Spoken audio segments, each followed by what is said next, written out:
할렐루야. 하루가 가기 전에 또 뵈니까 참 좋습니다.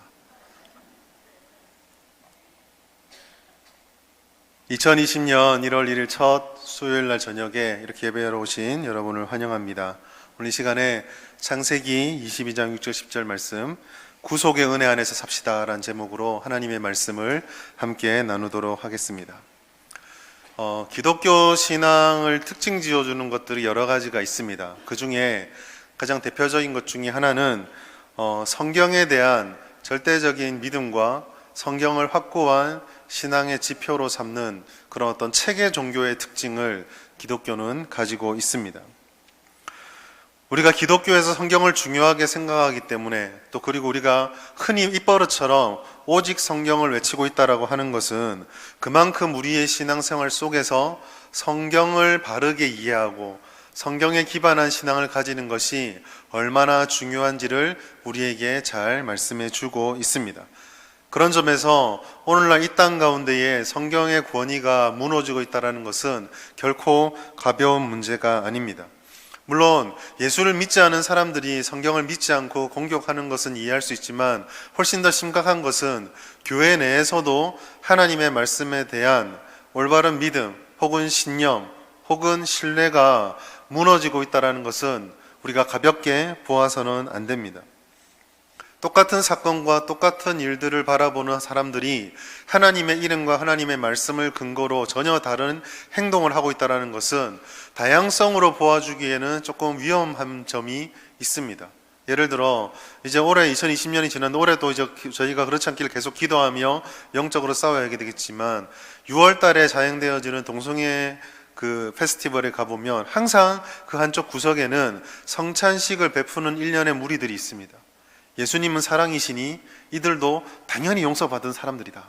동성애에 대해서 지적하기보다는 다 용서해주고 품어줘야 된다라고 말하는 사람들, 그렇게 행동하는 그 사람들도 근거로 들고 오는 것은 역시 성경입니다.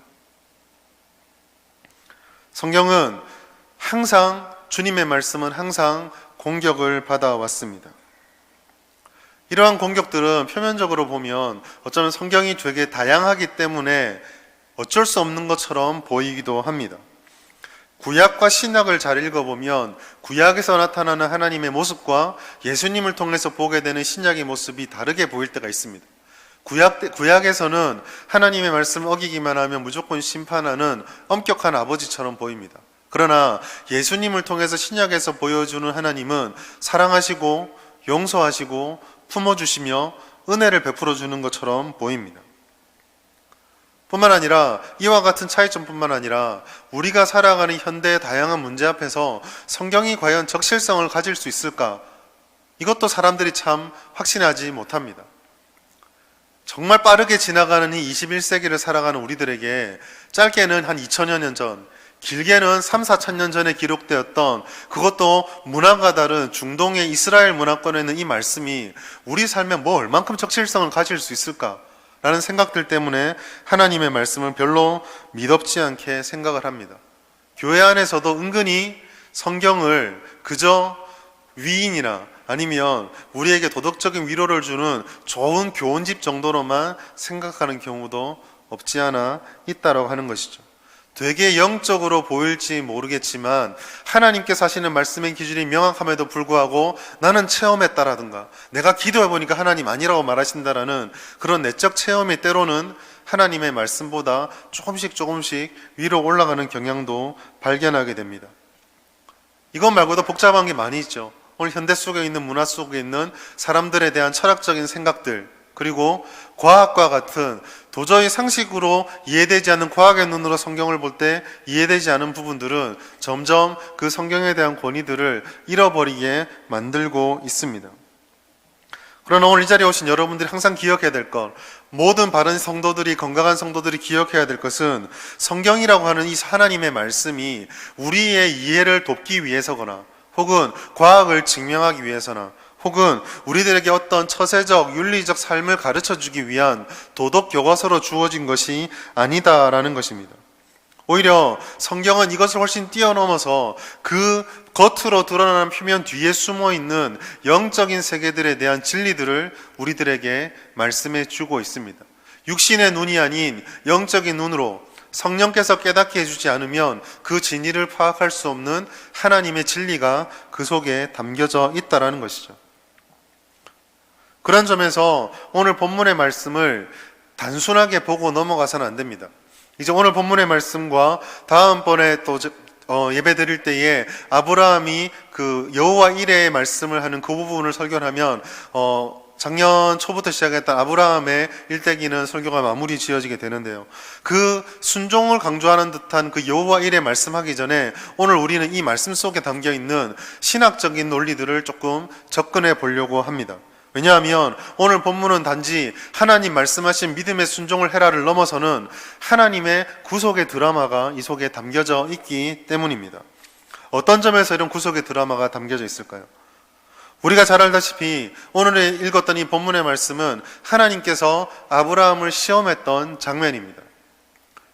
오늘 이 본문의 말씀에 등장하는 인물은 아브라함과 이삭 두 사람입니다. 이 두 사람은 종들을 뒤로 하고 하나님께 제사를 드리기 위해서 모리아산을 올라가고 있습니다. 아버지는 칼과 불을 들고 올라가고 있습니다. 이 칼과 불은요, 조금만 있으면 자기 옆에서 아빠랑 같이 나들이 간다고 좋아하는 아들을 베고 아들을 태울 도구입니다. 얼마만큼의 큰 칼일지, 얼마만큼 뜨거운 불일지 모르겠지만 아마 아브라함은 그 손끝에서 짜릿하게 느껴져오는 쇠의 차가움이 가슴을 후벼 팠을 것입니다. 그 불의 뜨거움이 혹시나 반쯤 가다가 엎어져가지고 꺼지기를 바랬을지도 모릅니다. 옆에 있는 아들은 어떻습니까? 상당한 분량의 나무를 짊어지고 아버지 옆에서 묵묵하게 올라가고 있습니다.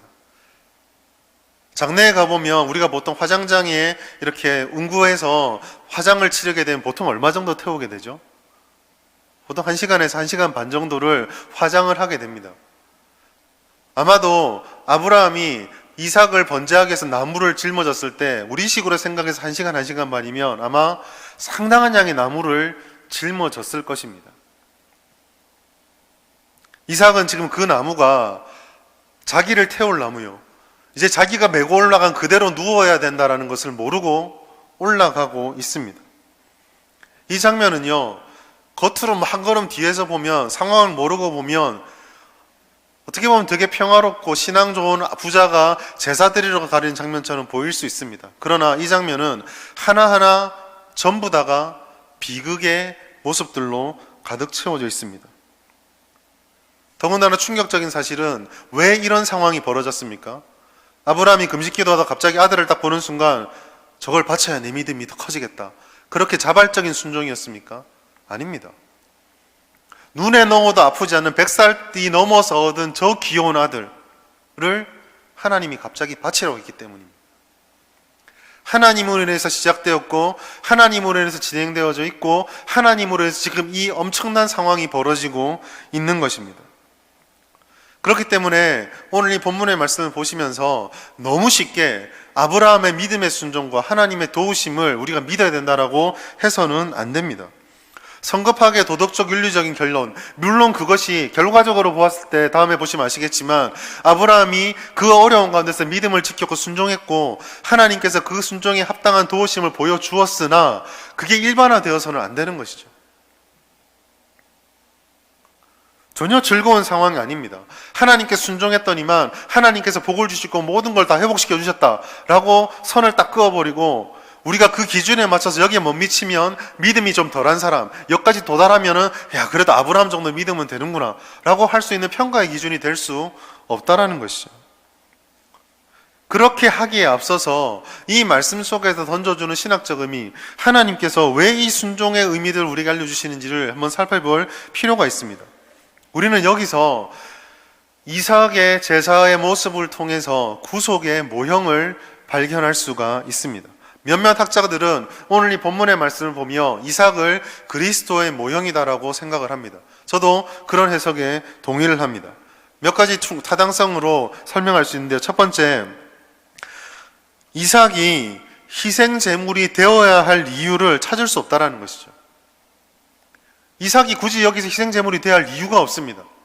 이삭이 뭐 나쁜 일을 한 것도 아니요. 아브라함이 그렇다고 이삭 낳고 나서 하나님을 바라보지도 않고 자기 마음대로 살았던 것도 아닙니다. 성경은 거기에 대해서 그 어떠한 이야기도 하고 있지 않습니다. 그냥 갑자기 하나님께서 이삭을 제물로 바치라라고 말씀하셨습니다.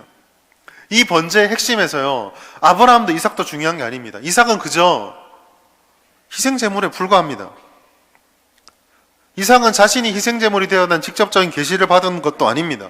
내가 우리 아버지를 바라보니까 우리 집의 믿음을 위해서 이 헌신된 제사의 제물의 자리에 서겠습니다. 서약도 하지 않았습니다. 모든 것의 출발은 하나님께서 아브라함을 시험하시려고 하신 것, 거기서부터 시작이 되었습니다. 당연히 아버지 아브라함의 결단은 있을 수가 없겠죠. 우리는 이것을 보면서 마치 성부 하나님께서 모든 인류를 구원하시기 위해서 계획을 세우신 것에 순종하시는 예수 그리스도의 모습을 발견하게 됩니다. 이 모든 제사에서 이삭이 철저히 무기력하고 철저히 중심에서 벗어나 있었던 것처럼 하나님께서 예수 그리스도를 이 땅에 보내셔서 구속 제물로 삼으셨을 때에 예수님도 그 하나님의 뜻에 철저히 순종하시는 모습을 보여주셨습니다. 예수님께서는 이 땅에 오셔서 내가 하나님의 뜻을 이루기 위하여 오셨다라는 것, 그것을 위해서 내가 가진 모든 것들을 희생하고 내려놓는다는 것을 친히 말씀하셨습니다. 요한복음 6장 38절 말씀 함께 읽어보겠습니다. 시작. 내가 하늘에서 내려온 것은 내 뜻을 행하려 함이 아니요 나를 보내신 이의 뜻을 행하려 함이니라. 예수님께서는 그분이 이 땅에 오셔서 하시고자 하는 모든 일들은 나의 뜻, 나의 의지, 나의 자발성이 아니라 하나님의 뜻을 이루기 위한 철저히 순종의 모습으로 오셨다라고 분명히 말씀해 주셨습니다. 이것에 순종하기 위해서 예수님께서는 그 어떠한 어려움도 그 어떤 말도 안 되는 상황도 묵묵히 감내하셨습니다. 이삭처럼요. 자기가 짊어지고 올라가는 그 나무가 나를 태우는 나무가 된다는 것을 비록 이삭은 몰랐지만 그것을 묵묵히 지고 올라가는 것처럼 예수님께서도 그렇게 하셨다라는 것이죠. 두 번째로 이 하나님께서 이삭을 제물로 삼았던 모습은 하나님께서 친히 제물로 예수님을 선택하신 것과 똑같은 맥락을 가지고 있습니다. 왜 이삭입니까? 모릅니다. 왜 예수님이시죠? 우리는 모릅니다. 하나님께서 이삭을 제물로 택하셨습니다. 하나님께서 예수 그리스도를 통해서 우리를 구원하기로 작정하셨습니다. 왜요? 모릅니다. 그러나 그것이 하나님의 뜻이었습니다. 이삭은 아버지에게 질문합니다. 아버지, 칼도 있고 불도 있고 나무도 있는데 양이 없습니다. 누가 제물입니까? 여기에 대한 아브라함의 대답이 무엇입니까? 번제할 어린 양은 하나님이 자기를 위하여 친히 준비하실 것이다. 모든 맥락을 다 알고 있는 우리들은 이 말씀 보면서 하나님께서 그래도 딴 길을 내어주시겠지, 그거를 아브라함 믿었다라고 생각을 할 수도 있습니다. 물론 그럴 수도 있겠죠. 그러나 솔직히 아비된 심정으로서 제가 아브라함의 입장이라면요, 막연한 기대와 함께 자녀에게 어떻게 이렇게 말할 수 있겠습니까? 네 예수 믿지? 나도 믿거든. 하나님 네 바치랬다. 그러니까 네가 제물이다. 어떻게 이렇게 말할 수 있겠습니까? 최대한 머리를 쓰고 수습할 수 있는 방법은 제물은 하나님이 준비하실 거야. 이거밖에 할 말이 없는 거예요. 그런데 아브라함이 어떠한 마음으로 이 고백을 하였던지 간에 이 고백은요, 구속의 사역에서 가장 중요한 핵심입니다. 하나님이 구속하실 때에 사람은 철저히 무기력합니다. 우리가 지금 이렇게 예배를 드리고 기도하고 하나님을 찬양하고 있지만 그것이 우리가 받았던 은혜로 인한 감사의 거리는 될 수 있습니다. 그러나 우리가 자격이 있어서 예배하는 거 아닙니다. 우리가 자격이 있어서 기도할 수 있는 게 아니거든요. 저문을 통과해 들어온 우리들에게 합당한 자격이 주어졌기 때문에 여기서 예배하고 찬양하고 말씀을 나눌 수 있는 게 아니라는 것입니다. 일방적인 하나님의 은혜로 여기에 온 것이죠. 우리는요, 불과 칼까지밖에 준비할 수밖에 없습니다. 불을 준비하고 칼을 준비하고 나무를 준비할지 모르겠으나 우리의 어떠한 노력도 마지막 그 한 점을 넘을 수가 없습니다. 재물의 문제, 죄의 문제, 구원의 문제, 하나님과의 단절된 관계를 회복시키는 문제 앞에서는요, 우리는 아무것도 할 수가 없습니다. 하나님의 의와 계획을 충족시킬 수 있는 분은 오직 하나님밖에 없습니다. 이것을 11세기의 중세 스콜라 신학자였던 안셀무스는 하나님만이 모든 대가에 합당한 보상을 그리스도를 통해서 해결할 수 있다라고 말하는 속상론, 보상론이라는 이야기를 하였습니다. 쉽게 말하면 이런 겁니다. 하나님의 영광은요, 사람이 만들 수 있는 그 어떠한 영광과 비교할 수가 없죠. 그 하나님의 영광이 파손되었을 때는 그 어떠한 것으로도 이거를 손질할 수가 없다라는 거예요. 오직 누구만이? 하나님만이 하나님의 영광을 다시 회복시킬 수 있다는 것입니다. 사람이 안 돼요. 다른 어떤 피조물도 안 됩니다. 오직 하나님밖에 할 수가 없습니다.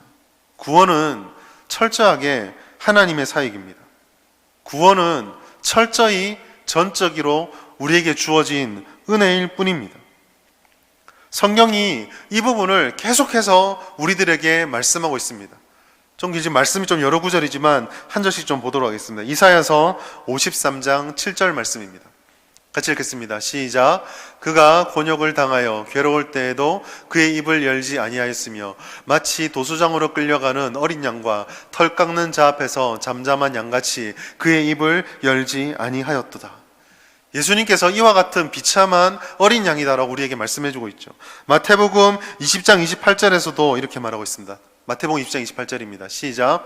인자가 온 것은 섬김을 받으려 함이 아니라 도리어 섬기려 하고 자기 목숨을 많은 사람의 무엇으로요? 대속물로 주려 함이니라. 디모데전서 2장 6절도 한번 보시겠습니다. 디모데전서 2장 6절 시작. 그가 모든 사람을 위하여 자기를 대속물로 주셨으니 기약이 이르러 주신 증거니라. 한 절만 더 보시겠습니다. 히브리서 9장 12절 말씀 시작. 염소와 송아지의 피로 하지 아니하고 오직 자기의 피로 영원한 속죄를 이루사 단번에 성소에 들어가셨느니라. 이 네 구절, 구약의 한 구절과 신약의 이 계속적인 구절이 하나로 연결되는데 결국 뭐라고 말하고 있습니까? 하나님께서 하나님의 주권으로 친히 그 아들을 보내셔서 사람이 해결할 수 없는 대속의 피, 영원한 제사를 단번에 드려서 구원을 이루었다. 구원은 하나님의 사역이고 하나님 은혜다라고 계속해서 말씀해 주고 있다는 것이죠. 그리고 그 모형이 이삭이라고 하는 철저히 인간의 뜻이 배제된 오직 하나님의 뜻에 선택된 이 제물 앞에서 이루어지고 모형으로 우리에게 주어지고 있는 것입니다.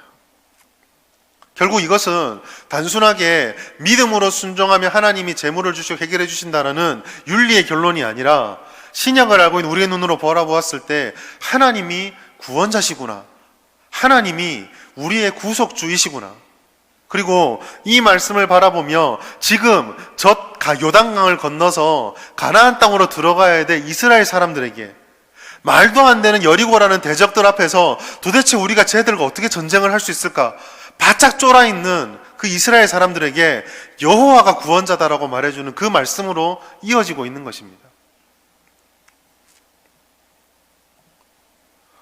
오늘 우리가 이 예배를 드린 순간에 많은 은혜와 많은 소망들을 가지고 있을 것입니다. 그러나 우리가 이 예배 자리에 2020년의 첫 예배를 드린 이 시간에 우리 마음속에 품어야 될 한 가지 질문은 과연 우리 안에 구속주로서의 하나님, 이 구속의 감격과 은혜가 넘치고 있느냐라는 것입니다.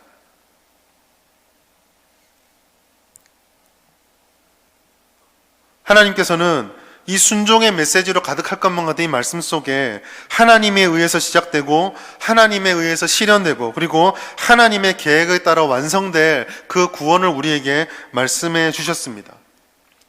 우리가 그리스도인이라고 말할 때에 우리는 이 구원을 받은 자라고 하는 고백을 하나님께 드리는 겁니다. 우리는 하나님의 백성이 되었습니다. 우리는 그 은혜를 하나님으로부터 일방적으로 받았습니다. 신앙은요, 그렇기 때문에 무언가를 얻어내고 획득하기 위한 것이 아닙니다.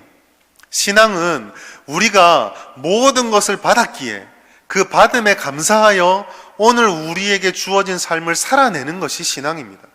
얻기 위해서가 아니라 얻었기에 하는 것이 신앙생활이라고 하는 것이죠. 따라서 우리가 이렇게 이미 얻었기 때문에 살아가야 된다고 한다면, 우리가 구속의 은혜를 받았다고 한다면 도대체 이 구속의 신앙을 가지고 어떻게 살아야 될까 질문할 수밖에 없겠죠. 도대체 어떤 태도를 가지고 살아야만 할까요? 첫째로 우리가 구속신앙을 가지고 살아간다고 한다면 항상 감사와 겸손을 가지고 있어야 됩니다. 여기서 항상이라는 말을 우리가 좀 기억할 필요가 있습니다. 이 항상 감사와 겸손을 가지고 살아야 된다고 할 때 항상은 이중적 의미를 가지고 있습니다. 하나는 우리가 어떤 상황 가운데 있다 할지라도 감사와 겸손을 가질 수 있는 상황이 존재한다라는 것이죠. 그럼 이렇게 말씀을 드리면 안 그럴 때도 있던데 라고 생각할지도 모르겠습니다.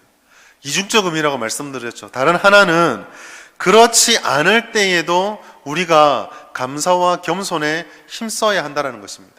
여기서 또 두 가지를 생각할 수 있는데요. 하나는 감사와 겸손을 할 때 의지적으로 해야 될 필요가 있다는 것입니다.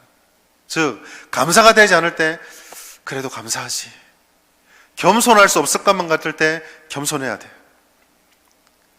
자기의 생각을, 자기의 의지를 하나님께 드리며, 이런 표현이 좀 적당할지 모르겠지만 아랫배 힘 딱 주고 이를 꽉 물고 버텨내는 것입니다.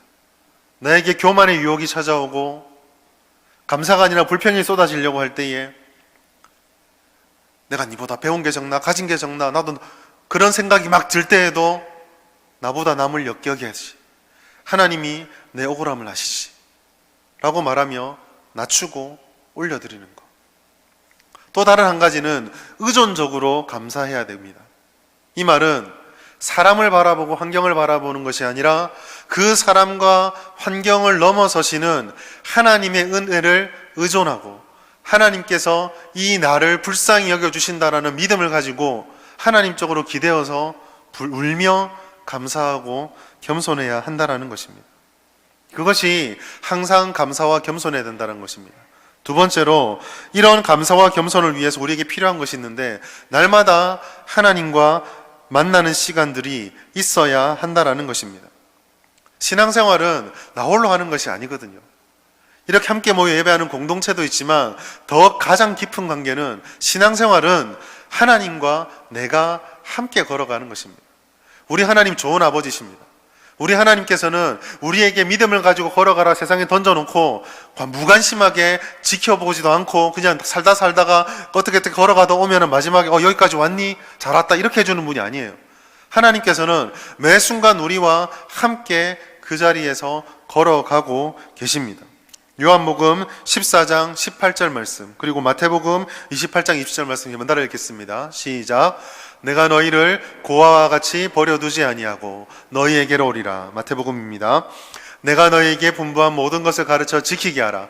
볼지어다 내가 세상 끝날까지 너희와 항상 함께 있으리라 하시니라. 아멘.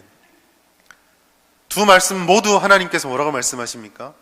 버려두지 않고 너희와 항상 함께 있겠다. 감사와 겸손, 신앙생활의 모든 삶은요 결코 쉽지만은 않습니다. 수월한 것이 아니다라는 것이죠. 세상적으로 감사와 겸손에 대해서 이렇게 말할지도 모르겠습니다. 가진 게 많으니까 감사하지, 여유가 많으니까 좀 굽혀도 넉넉히 감당할 수 있겠지, 내 입장이 되어봐라. 나처럼 힘들고 나처럼 좀 여유가 없고 내처럼 생존 때문에 힘들어할 때 어떻게 감사와 겸손이 그렇게 쉽느냐라고 말할지도 모르겠습니다. 그러나 성경에서 말하는 감사와 겸손은 환경과 상황에 있는 것이 아니라 하나님께 있습니다. 우리 하나님이 모든 것보다 더 크시기 때문에 무너지지 않고 넘어지지 않는 것이죠. 하나님의 은혜는 모든 상황과 환경에 영향을 받지 않습니다. 감사와 겸손을 방해하는 것은 환경과 상황의 문제가 아닙니다. 감사와 겸손을 방해하는 가장 직접적인 원인은 믿음의 문제요, 신앙의 문제입니다. 하나님보다 세상이 더 크다고 생각하면 무엇을 주어도 불평과 불만이 생길 수밖에 없습니다. 그러나 하나님이 세상보다 더 크다라고 믿음이 있으면 비록 그 결단이 우리 이를 악물게 만들고 우리의 무릎을 후들후들거리게 만들지 모르겠지만 감사하고 겸손할 수가 있습니다. 우리에게 필요한 것은요, 상황과 환경이 쉽게 바뀌는 게 아니에요. 우리에게 필요한 것은 하나님과의 만나는 시간을 확보한 가운데 하나님이 나와 어떻게 친밀한 관계를 맺고 있는가, 그 속에서 풍성한 은혜와 교훈과 바로잡아 주시는 하나님의 손길을 느끼는 것입니다. 그래서 말세에 대한 가르침을 던져주는 베드로가 우리에게 이 하나님과 관계 속에 풍성히 자라갈 것을 요청하고 명령한 것입니다. 베드로후서 3장 18절 말씀 같이 읽겠습니다. 시작. 오직 우리 주 곧 구주 예수 그리스도의 은혜와 그를 아는 지식에서 자라가라. 영광이 이제와 영원한 날까지 그에게 있을지어다. 우리가 어디에서 자라가야 된다는 거예요? 부유해지거나 권세가 많아지거나 몸이 더 튼튼해지거나 인간관계가 더 풍성하고 넓어지는 것이 아니라 어디에서요? 주님의 은혜를 아는 것과 그의 지식을 아는 것에 자라가야 된다라고 말씀을 하신 것입니다. 세 번째로 이러한 삶을 통해 우리에게 주시는 그 본분에 합당한 삶을 살아가야 합니다.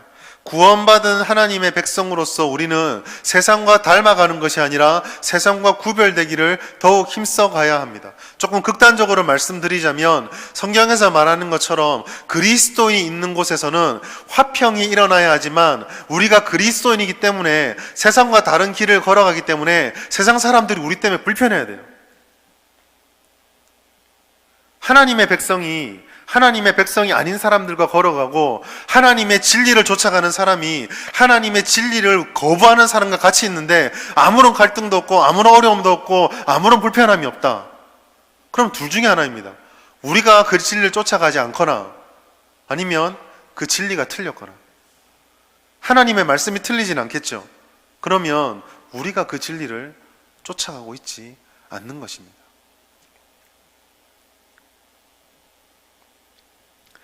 그리스도인과 교회의, 이 시대의 교회의 가장 심각한 문제는 사실 쇠퇴가 아닙니다. 쇠퇴는 이것으로 인해서 시작된 어쩌면 열매 중에 하나일 수 있습니다. 우리의 가장 힘든 문제는 교회와 성도들이 과연 옛날처럼 100년 전처럼 50년 전처럼 세상과 확연하게 구분되고 있느냐라는 것입니다. 우리의 성공은 세상의 그것과 같지 않습니다. 우리가 쫓아가야 될 것은 세상에 썩어질 것이 아닙니다. 이것을 바울은 이렇게 표현하였습니다. 빌립보서 3장 7절에서 9절까지 말씀입니다. 같이 읽겠습니다. 시작. 그러나 무엇이든지 내게 유익하던 것을 내가 그리스도를 위하여 다 해로 여길 뿐더러 또한 모든 것을 해로 여김은 내 주 그리스도 예수를 아는 지식이 가장 고상하기 때문이라. 내가 그를 위하여 모든 것을 잃어버리고 배설물로 여김은 그리스도를 얻고 그 안에서 발견되려 함이니 내가 가진 의는 율법에서 난 것이 아니요 오직 그리스도를 믿음으로 말미암은 것이니 곧 믿음으로 하나님께로부터 난 의라. 아멘. 바울은 하나님으로부터 난 의, 하나님으로부터 난 그 말씀, 그 은혜를 얻기 위해서 자신들이 쫓아가는 세상의 것을 뭘로 여긴다고 말씀하고 있습니까? 배설물로 여긴다라고요.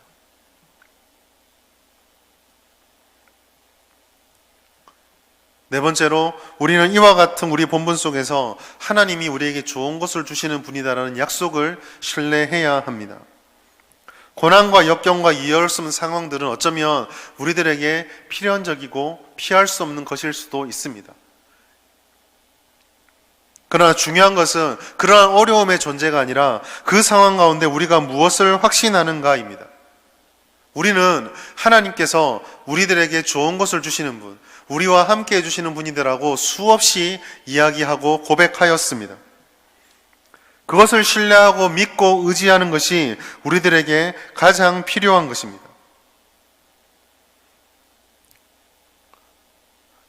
마태복음 7장 9절부터 11절 말씀 보면 하나님께서 우리들에게 좋은 것으로 주시는 분, 구하는 자에게 좋은 것을 주시는 하나님이다라고 분명히 말씀해 주고 있습니다. 하나님으로부터 오는 것은 궁극적으로 좋은 것입니다. 우리가 해야 할 것은 이 약속의 말씀을 믿으며 우리에게 주어진 모든 상황 가운데 인내하고 이겨내고 싸워가는 것입니다. 아들을 데리고 모리아산을 올라가는 아브라함이 도대체 아무리 생각하고 곱씹어도 이해할 수 없지만 올라갔던 것처럼, 우리에게 구속의 은혜를 주셨던 하나님께서 우리가 이해할 수 없는 방향으로 이해할 수 없는 은혜를 주셨던 것처럼 우리 삶에 비록 이해하지 못한다 할지라도 하나님의 선함이 있다는 믿음을 우리가 가져야 한다는 것이죠. 하나님께서는요, 궁극적으로 우리에게 좋은 것을 주시는 분이십니다. 사단은 우리들에게 계속해서 좋은 것을 준다며, 그런데 이럴 수가 있나? 라고 자꾸 의심의 씨앗을 뿌립니다. 우리는 그때에 하나님의 말씀을 붙잡고, 하나님은 좋은 것을 주신다 말씀하셨어. 마태복음을 봐도 그렇고 성경에 봐도 하나님이 우리에게 가장 선한 것을 주시는 완전하신 하나님이야 라는 믿음을 가져야 하는 것입니다. 말씀을 정리하도록 하겠습니다. 아브라함과 이삭이 이해할 수 없는 이 순종과 제사의 장면 속에서 우리는 우리를 구원하시는 하나님의 구속의 모형을 봅니다. 우리는 하나님의 구속의 은혜를 받은 그리스도인입니다. 그 그리스도인은 그리스도인답게 하나님으로 인해서 시작하고 하나님과 동행하며 하나님으로 마무리되는 삶을 살아가야 합니다. 인생의 굴곡이 우리 가운데 찾아온다 할지라도 하나님께서는 그 굴곡 가운데 우리와 항상 동행해 주십니다. 동행해 주실 뿐만 아니라 우리에게 피할 길을 내어주시며 그 가운데 좋은 것으로 채워주시는 분이십니다. 따라서 우리는 그 어떤 어려움이 온다 할지라도 하나님과 동행하기를 포기해서는 안 될 것입니다. 모리아산 정상에 무엇이 있을지는 모르지만 우리는 그 산을 올라가야만 합니다. 우리의 구원의 인생의 끝에 무엇이 기다릴지 모르지만 우리는 주님 만나는 그날까지 이 믿음의 길을 지켜가야만 합니다. 그러나 확신할 수 있는 것은 이 길 끝에서는 반드시 좋은 것이 기다리고 있습니다. 왜냐하면 하나님께서 그렇게 약속하셨기 때문입니다. 오늘 우리 성명교회가 이 믿음과 말씀의 은혜를 가지고 다시 한번 지금까지 달려왔던 것처럼 올해 표처럼 희년의 축복을 누리는 50년간 달려왔던 우리 성명교회가 또 한번 주님 오시는 그날까지 계속적으로 이 축복을 누리며 달려가기를 결단하며 이 좋은 것을 충만히 누릴 수 있기를 주님의 이름으로 축원합니다. 우리 시간에 말씀을 생각하시면서 함께 통성으로 기도하겠습니다. 하나님, 우리를 향해